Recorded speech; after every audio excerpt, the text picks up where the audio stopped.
Good morning बच्चों। आज भी हम हिंदी व्याकरण में पढ़ेंगे और व्याकरण से पाठ 3 शब्द विचार।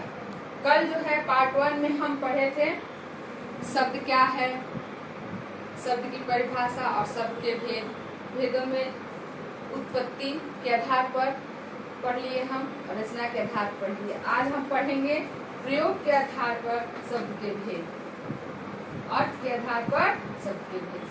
प्रयोग के आधार पर शब्द को 2 भागों में बांटा जा सकता है। प्रयोग के आधार पर शब्द को कितने भागों में बांटा जा सकता है? 2। कौन कौन से हैं? विकारी शब्द, अविकारी शब्द। पहला है विकारी शब्द, दूसरा है अविकारी शब्द। अब चलिए विकारी शब्द किसे कहते हैं? जिन शब्दों के रूप, लिंग, वचन और कारक के अनुसार बदल जाते हैं वे विकारी शब्द कहलाते हैं। जिन शब्दों के रूप, लिंग, वचन और कारक के अनुसार बदल जाते हैं वे क्या कहलाते हैं? विकारी शब्द कहलाते हैं। जैसे संज्ञा, सर्वनाम, विशेषण और क्रिया शब्द से जो है रूप बदल जाते हैं वे क्या कहलाते हैं? विकारी शब्द कहलाते हैं। जैसे बच्चा, बच्चा जो है ये क्या है? ये एक शब्द है, संज्ञा शब्द है। अगर इसको हम इसका लिंग परिवर्तन करेंगे तो क्या हो जाएगा? बच्ची। और वचन में परिवर्तन करेंगे तो क्या होगा? बच्चे। जैसे यहाँ दिया हुआ है आपका, ये है बच्चा। बच्चा संज्ञा शब्द हो गया, लिंग बदलेगा तो क्या हो जाएगा? बच्ची हो जाएगा। वचन बदलेगा तो क्या हो जाएगा? बच्चे हो जाएंगे। और बच्चों के लिए तो यहाँ क्या हो गया? कारक। कारक बच्चों के लिए हो जाएगा, बच्चों के लिए। यहाँ दिया है विकारी शब्द, रूप, उसका रूप जो बदलता है तो किससे बदलता है? लिंग से, वचन से, कारक से, संज्ञा सर्वनाम से जो है जब बदल जाता है तो वो विकारी शब्द होता है। इस प्रकार जो है आप कोई भी संज्ञा शब्द आएगा अब वहाँ आप बदल करके पता लगा सकते हैं कि हाँ ये जो है विकारी शब्द ही है। विकारी शब्द भी जो है 4 प्रकार से होते हैं, ये हमेशा ध्यान रखिएगा। संज्ञा, सर्वनाम और जो है विशेषण, क्रिया, ये हमेशा जो है विकारी शब्द के अंतर्गत आते हैं। अविकारी शब्द किसे कहते हैं? नंबर 2 है अविकारी शब्द किसे कहते हैं? अविकारी शब्द विकारी शब्दों के विपरीत होते हैं। अविकारी शब्द क्या होते हैं? विकारी शब्दों के विपरीत होते हैं। इन शब्दों में कोई परिवर्तन नहीं होता है। विकारी शब्द में क्या होता है? परिवर्तन हो जाता है, लेकिन अविकारी शब्द में परिवर्तन नहीं होता है। इनके रूप में कोई भी परिवर्तन नहीं होता है। जैसे आपको दिया हुआ है, जैसे नेहा, नेहा तेज, तेज चलती है। नेहा तेज चलती है। रोहन, रोहन तेज चलता है, चलता है। यहाँ तेज में कोई परिवर्तन हुआ है? नेहा क्या है? स्त्रीलिंग हो गया, रोहन पुल्लिंग हो गया, लेकिन फिर भी जो है इस क्रिया में कहीं जो है परिवर्तन हुआ है। दोनों जगह तेज तेज है, इसमें कहीं कोई परिवर्तन नहीं होता। ये हमेशा ध्यान रखिएगा, अविकारी में परिवर्तन नहीं होता है। ये शब्द क्या है? ये अविकारी शब्द है। तेज क्या है? अविकारी शब्द है। जिन शब्दों का लिंग, वचन, कारक, काल आदि के कारण रूप परिवर्तन नहीं होता है उन्हें हम क्या कहते हैं? उन्हें हम अविकारी शब्द कहते हैं। अविकारी शब्द के भी 4 भेद होते हैं। जैसे विकारी के 4 हैं, संज्ञा, सर्वनाम, क्रिया, विशेषण, उसी प्रकार अविकारी के भी 4 हैं। अविकारी के भी 4 है। कौन कौन से है? क्रिया विशेषण, संबंध बोधक, समुच्चय बोधक और विस्मयादि बोधक। हमेशा ध्यान रखिएगा, उसके भी 4 होते हैं। क्रिया विशेषण, अब जैसे क्रिया विशेषण है, लड़का धीरे धीरे चलता है। अब इसे जो है आप वचन में कैसे लिखेंगे? लड़के धीरे धीरे चलते हैं, लेकिन धीरे धीरे जो है कहीं उसमें कोई परिवर्तन आया? धीरे धीरे जो शब्द है दोनों के अंतर्गत धीरे धीरे आ रहा ना, इसमें कोई परिवर्तन आया? कोई परिवर्तन नहीं आता है। एक क्रिया विशेषण, क्रिया धीरे धीरे क्या है? चलना, क्रिया कर रहा है, इसमें कहीं परिवर्तन है इसके क्रिया करने में? चाहे एक लड़का करे चाहे अनेक लड़के करे, इसमें कोई परिवर्तन नहीं है। संबंध बोधक, गर्मी के मारे बुरा हाल हो गया, और यहाँ पर जो है चारों डर के मारे कांपने लगे। मारे जो है उसमें कहीं कोई परिवर्तन है? ये संबंध, यहाँ पर संबंध बोधक के अंतर्गत जो मारे शब्द आ रहा है उसमें कहीं कोई परिवर्तन है? कोई परिवर्तन नहीं हो रहा। समुच्चय बोधक, समुच्चय बोधक में भी माँ और पिताजी ने फिल्म देखी, मैं, रेखा और विनय बाजार गए। इसमें जो है कहीं भी मैं और रेखा और जो शब्द लगा है माँ और पिताजी ने फिल्म देखी, और शब्द जो लगा है उसमें परिवर्तन नहीं होता। मैं और रेखा, यहाँ और जहाँ जहाँ और आया है वहाँ कोई परिवर्तन नहीं हुआ है। इसमें आदि बोधक भी उसी प्रकार है। अरे माँ तुम कहाँ गई थी, अरे ये सब खेल रहे हैं। इसमें आदि बोधक में हमेशा अरे जो संबोधन लगता है वो प्रारंभ में ही लगता है ना। अरे यहाँ जहाँ अरे आएगा, हे अरे ये सब जो आएगा, हाय, ये सब आप समझ जाएंगे कि हम इसमें आदि बोधक है। तो अरे माँ तुम कहाँ गई थी, अरे ये सब खेल रहे हैं, दोनों जगह अरे जो है उसमें कोई परिवर्तन है नहीं है। इसी बोला जा रहा है कि अविकारी शब्द में कहीं कोई परिवर्तन नहीं होता। विकारी में शब्द जो है संज्ञा सर्वनाम उसके अनुसार परिवर्तन हो जाता है, लेकिन अविकारी में कोई परिवर्तन नहीं होता है। इसलिए हमेशा ध्यान रखिए अविकारी में जो है परिवर्तन नहीं होता है। अब जो है आगे हम पढ़ेंगे अर्थ के आधार पर शब्द के भेद। अर्थ के आधार पर शब्द के भेद 4 होते हैं। कौन कौन से होते हैं अर्थ के आधार पर शब्द के भेद? अर्थ के आधार पर शब्द के 4 भेद होते हैं। एकार्थी शब्द, अनेकार्थी शब्द, पर्यायवाची या समानार्थी शब्द, समानार्थक शब्द या विलोम या विपरीतार्थक शब्द। अर्थ के आधार पर 4 भेद हैं। एकार्थी शब्द, अनेकार्थी शब्द, पर्यायवाची या समानार्थक शब्द, विलोम या विपरीतार्थक शब्द। अब इसके बारे में जानिए कि आप इसे कैसे जो है आगे जो है याद रखेंगे और पढ़ेंगे। कुछ लोग शब्द को अर्थ के आधार पर वर्गीकृत करते हुए उसके 2 मूल भेद करते हैं, सार्थक और निरर्थक। कहीं कहीं आप ये भी देखेंगे सार्थक शब्द और निरर्थक शब्द, लेकिन यहाँ पर 4 दिया हुआ है। वैसे तो वर्णों का समूह यदि सार्थक होता तब वो शब्द कहलाता है। और स्टार्टिंग में मैं बताई थी कि जिस शब्द का कोई अर्थ निकले वही जो है सार्थक होता है, उसी शब्द का कोई मतलब है। लेकिन ऐसे वर्ण मेल में लिख दिया जाए उसका कोई अर्थ न निकले तो वो क्या है, निरर्थक हो जाता है। तभी वो शब्द कहलाता है सार्थक शब्द, तभी वो कहलाता है जिसका कोई अर्थ निकले। परंतु कभी कभी हम बोलचाल की भाषा में कुछ निरर्थक शब्द भी बोलते हैं। लेकिन कभी कभी क्या करते हैं, बोलचाल में, लिखने में तो नहीं लेकिन बोलचाल में हम कुछ निरर्थक शब्दों का भी प्रयोग करते हैं। विशेष तौर पर कुछ युग्म शब्दों में पहला शब्द तो सार्थक होता है, और विशेषकर जो युग्म शब्द बनता है ऐसे वैसे तैसे जैसे सब जो युग्म शब्द बनता है उसमें तो जो है पहला शब्द क्या होता है, सार्थक होता है, और दूसरा निरर्थक होता है। जैसे यहाँ दिया है चाय, चाय सार्थक शब्द है, लेकिन वाय तो कोई इसका कोई अर्थ नहीं है, ये निरर्थक शब्द हो गया। खाना, वाना, खाना भी सार्थक शब्द है, वाना निरर्थक है। पानी, वानी, पानी सार्थक है, वानी इसका कोई अर्थ नहीं है। इसी प्रकार दिया पहला शब्द तो जो है उसका कोई सार्थक अर्थ है, लेकिन दूसरे शब्द का कोई अर्थ नहीं है, वो निरर्थक शब्द है। एकार्थी शब्द किसे कहते हैं? एकार्थी शब्द जो है इसके बारे में आप लिखेंगे। एकार्थी जिन शब्दों का एक ही अर्थ होता है। एकार्थी शब्द में क्या होता है, जिन शब्दों का एक ही अर्थ होता है उन्हें एकार्थी शब्द कहते हैं। जैसे कुर्सी, पुस्तक, मेज आदि, इन शब्दों के एक ही अर्थ है, कोई और अर्थ नहीं है, इसलिए इन्हें एकार्थी शब्द कहा गया है। अनेकार्थी शब्द किसे कहते हैं? कुछ शब्दों के एक से अधिक अर्थ होते हैं।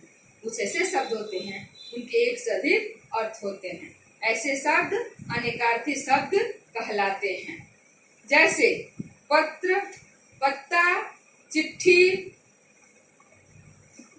पत्र जो है पेड़ पौधे जो लगे रहते हैं, बेल पत्र, उसको भी पत्र लोग बोलते हैं। और जो चिट्ठी लिखा जाता है, खत लिखा जाता है, उसे भी जो है पत्र बोलते हैं। बाल, बालक, सिर के बाल। बाल गोपाल यानी बच्चों को भी बोला जाता है, बालक को बोला ही जाता है, और सिर के बालों को भी बाल बोला जाता है। कर, कर मतलब हाथ भी होता है और टैक्स भी होता है, जो इनकम टैक्स वो लोग भरते हैं, समझ रहे हैं ना, टैक्स। इस तरह से एक शब्द एक ही है लेकिन उसके अनेक अर्थ हैं यहाँ। पर्यायवाची शब्द क्या है? कुछ शब्दों के अर्थ एक समान होते हैं, उन्हें हम पर्यायवाची शब्द कहते हैं। कुछ शब्दों के अर्थ जो हैं क्या होते हैं? एक ही समान होते हैं, उन्हें हम इसमें था कि अनेक अधिक जो है, एक शब्द के एक अर्थ, अनेकार्थी में क्या था? एक शब्द के एक से अधिक अर्थ। लेकिन पर्यायवाची में क्या है? कुछ शब्दों के अर्थ एक समान होते हैं। यहाँ कुछ शब्दों के अर्थ एक समान होते हैं, उन्हें हम पर्यायवाची शब्द कहते हैं। ये समानार्थी शब्द भी कहलाते हैं। इन्हें हम समानार्थी यानी एक समान अर्थ समानार्थी शब्द भी कहते हैं। जैसे पेड़, वृक्ष, तरु। तरु भी बोलिए तो पेड़ ही है, वृक्ष भी बोलिए तो पेड़ ही, और पेड़ तो पेड़ है। ये तो एक ही समान जो है ये अर्थ है। इन्हें क्या हम कहते हैं? पर्यायवाची या समानार्थी शब्द कहते हैं। पक्षी, खग, विहग, ये सब भी क्या है? एक ही पक्षी के लिए इस्तेमाल किया जा रहा है, एक समान ही सबके अर्थ है। आंख, नयन, नेत्र, ये सब क्या है? पर्यायवाची या समानार्थी शब्द हैं। विपरीतार्थक शब्द क्या है? विलोम शब्द या विपरीतार्थक शब्द किसे कहते हैं? बिल्कुल उल्टा, विपरीत लिखना या बोलना। कुछ शब्द एक दूसरे से विपरीत या उल्टा अर्थ रखते हैं। क्या रखते हैं यहाँ पर? विपरीत या उल्टा अर्थ रखते हैं। ऐसे शब्द विपरीतार्थक शब्द या विलोम शब्द कहलाते हैं। ऐसे शब्द क्या कहलाते हैं? विलोम शब्द या विपरीतार्थक शब्द कहलाते हैं। जैसे सत्य, असत्य, सुख, दुख, नीच, नीचे, ऊपर, माता, पिता, अच्छा, बुरा, ये सब क्या है? लाभ, हानि, ये सब क्या है? विपरीतार्थक शब्द है ना, एक दूसरे के विपरीत है ना। ये हो गया आपके अर्थ के आधार पर शब्द के भेद। अब जो है युग्म शब्द के बारे में दिया हुआ है बुक में, इन्हें आप कैसे बनाएंगे, कैसे पढ़ेंगे? हिंदी में कुछ शब्द जोड़े में प्रयोग किए जाते हैं। हिंदी में कुछ शब्द हम जो जोड़े के अनुसार प्रयोग करते हैं एक साथ, उन्हें हम युग्म शब्द कहते हैं। इनके प्रयोग से भाषा में सजीवता आ जाती है। इनके प्रयोग से भाषा में जो है सजीवता यानी सुंदरता आ जाती है। युग्म शब्द के निम्न जो युग्म शब्द है उनके निम्न प्रकार इस प्रकार होते हैं, यहाँ दिया हुआ है। एक ही शब्द की आवृत्ति से बनने वाले युग्म शब्द। एक ही शब्द की आवृत्ति से बनने वाले युग्म शब्द क्या है? एक ही शब्द है यहाँ खुशी, और उसमें बीच में डैश लगा के खुशी, खुशी खुशी, नरम नरम, एक ही शब्द है लेकिन उसको जो है उसकी आवृत्ति बार बार उसको दोहराया गया है, आवृत्ति हुई है एक ही शब्द की, और लिखने में उसमें क्या आ जाता? सुंदरता, सजीवता आ जाती है। भाषा में जो है अगर हम इस प्रकार लिखते हैं तो एक सजीवता आ जाती है, सुंदरता आ जाती है, इसलिए इनका प्रयोग किया जाता है। नरम नरम, पास पास, जब जब, नया नया, धीरे धीरे, कभी कभी, पीछे पीछे, ये सब जो है क्या है आपके? एक ही शब्द की आवृत्ति यानी दोहरा करके, एक ही शब्द को दोहरा करके लिखा जाता है। मिलते जुलते अर्थ वाले युग्म शब्द भी होते हैं। एक अर्थ के एक शब्द के तो आवृत्ति होते ही हैं, लेकिन मिलते जुलते वाले युग्म शब्द भी होते हैं। जैसे आस पड़ोस, अड़ोस पड़ोस, चुपचाप, ईर्ष्या द्वेष, खुशी हंसी खुशी, इस प्रकार भी जो है मिलते जुलते एक दूसरे से जो है मैच करते हुए। खेती बाड़ी, जैसे तैसे, तन बदन, ये सब एक दूसरे से मिल रहे हैं ना बोलने में, तो इस प्रकार के भी युग्म शब्द होते हैं। विपरीत अर्थ वाले युग्म शब्द भी होते हैं। एक ही शब्द के आवृत्ति वाले भी होते हैं, मिलते जुलते भी होते हैं, और विपरीत अर्थ वाले भी होते हैं युग्म शब्द। इधर उधर, ऊपर नीचे, ऊंच नीच, यहाँ वहाँ, इनका विपरीत अर्थ दे रहे ना, जैसे विलोम में विपरीत होता है उसी प्रकार युग्म यहाँ शब्द में भी दिया हुआ है। सुख दुख, हार जीत, विपरीत अर्थ में भी जो है युग्म शब्द होते हैं। अब यहाँ कुछ याद रखने योग्य बातें हैं, इन्हें भी आप एक बार जरूर पढ़ लीजिएगा। जैसे वर्णों का सार्थक स्वतंत्र समूह शब्द कहलाता है। समूह शब्द कहलाता है। क्या है? वर्णों का सार्थक जो स्वतंत्र समूह शब्द कहलाता है। स्रोत, रचना, प्रयोग और अर्थ, इन चारों आधारों पर शब्दों के भेदों का वर्गीकरण होता है। ये चार तो आधार होते हैं और इनके अंतर्गत जो है शब्दों का वर्गीकरण इनको जो है भागों में बांटा गया है। स्रोत के आधार पर कौन कौन से हैं? तत्सम, तद्भव, देशज और विदेशी। रचना के आधार पर कौन कौन से हैं? रूढ़, यौगिक, योग रूढ़। प्रयोग के आधार पर विकारी, अविकारी। अर्थ के आधार पर एकार्थी, अनेकार्थी, पर्यायवाची और विलोम। हिंदी भाषा में कुछ शब्द जोड़े से प्रयोग किए जाते हैं, तो उन्हें आप क्या कहेंगे? जहां भी अगर आएगा जोड़े से प्रयोग किए जाने वाले शब्द युग्म शब्द होंगे। एक अर्थ के, एक शब्द के आवृत्ति वाले भी युग्म शब्द होते हैं और विपरीत अर्थ वाले भी युग्म शब्द होते हैं और जो है मिलते जुलते अर्थ वाले भी युग्म शब्द होते हैं। युग्म शब्द जो है 3 प्रकार से बनते हैं, ये ध्यान रखिएगा। और आओ अभ्यास करें। यहाँ जो है नीचे लिखे शब्दों को सही शीर्षक तथा रेखा खींचकर मिलाएं। यहाँ तत्सम और तद्भव में इन शब्दों को मिलान करना है। जैसे घर, घर किसके अंतर्गत आएगा? तद्भव के अंतर्गत आएगा। तत्सम के अंतर्गत क्या आएगा? पुष्प, धैर्य, स्नेह, ये सब जो है तत्सम के अंतर्गत आएगा। तो ये आप मिलान कर लेंगे अच्छे से। दूसरा है नीचे लिखे शब्दों में से जो शब्द तत्सम नहीं है उस पर गोला लगाओ। अब इसमें जो तत्सम नहीं है उन्हें पढ़िएगा आप एक बार और गोला लगाइएगा। मोटर क्या है? ये तद्भव शब्द है ना, तत्सम नहीं है, इसमें लगा सकते हैं। आम्र ये तत्सम है, तो इसे आप गोला कर दीजिएगा। मक्षिका ये भी तत्सम, इसे भी आप गोला कर सकते हैं। शुष्क इसे भी गोला करना है आपको। चंद्र, नौ, कार्य, ये सब पे जो है आप गोला करेंगे तत्सम शब्द के लिए। नीचे लिखे शब्दों में से तत्सम तथा विदेशी शब्द छांटकर अलग अलग लिखिए। अब तत्सम शब्द दिया है और विदेशी शब्द दिया है, कौन सा विदेशी शब्द है और कौन सा तत्सम शब्द है ये पढ़ करके आपको यहाँ पर लिखना है। खाना वाना, इसमें पहला शब्द सार्थक है तथा दूसरा शब्द निरर्थक है, बिना अर्थ का। ऐसे ही 2 उदाहरण और लिखो। इसी प्रकार जैसे युग्म का दिया हुआ था उसी प्रकार आपको 2 और शब्द यहाँ लिखना है। एक तो दे दिया खाना बना, लेकिन इसी प्रकार एक शब्द का सार्थक कर देंगे और एक का निरर्थक कर देंगे। आपको 2 यहाँ पर लिखना है। नीचे लिखे शब्दों में रूढ़, यौगिक और योग रूढ़ शब्द छांट कर दिए गए स्थान पर लिखिए। इससे आराम से आप लिख सकते हैं। रूढ़ और यौगिक योग रूढ़ शब्दों को छांट कर लिखना है। इसमें दिया है बच्चा, लंबोदर, कुपुत्र। बच्चा क्या होगा? बच्चा आपका रूढ़ शब्द होगा। लंबोदर क्या होगा? योग रूढ़ होगा। कुपुत्र यौगिक होगा। इसी प्रकार सब छांट करके आपको यहाँ पर लिखना है। जो नहीं समझ में आएगा आप पूछ सकते हैं क्लास में। और यहाँ जो है बहुविकल्पी जितने भी क्वेश्चन दिए हुए हैं इन्हें जो है छांट कर देख करके पढ़ करके समझ करके आप कर लीजिए। अगर करने में कोई दिक्कत है तो आराम से आप हमसे पूछ सकते हैं। यहाँ दिया हुआ है विकारी और अविकारी शब्द छांट कर दिए गए स्थानों पर लिखिए। अब विकारी अविकारी क्या है अभी मैं समझाई हूँ आपको। अब उसको आप देख करके इसमें आराम से जो छांट करके लिखेंगे। हाय ये किसके अंतर्गत आएगा? अविकारी के अंतर्गत आएगा ना।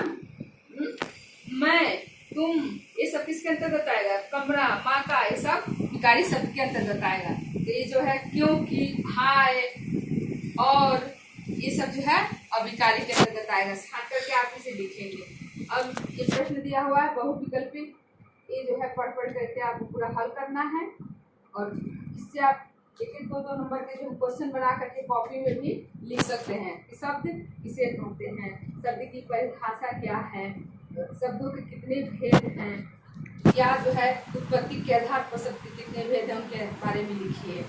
अर्थ के आधार पर शब्दों के भेद के नाम लिखिए। इस प्रकार छोटे छोटे क्वेश्चन बना करके आप अपनी कॉपी में, जो व्याकरण की कॉपी है उसमें आपको लिखना है। ठीक है।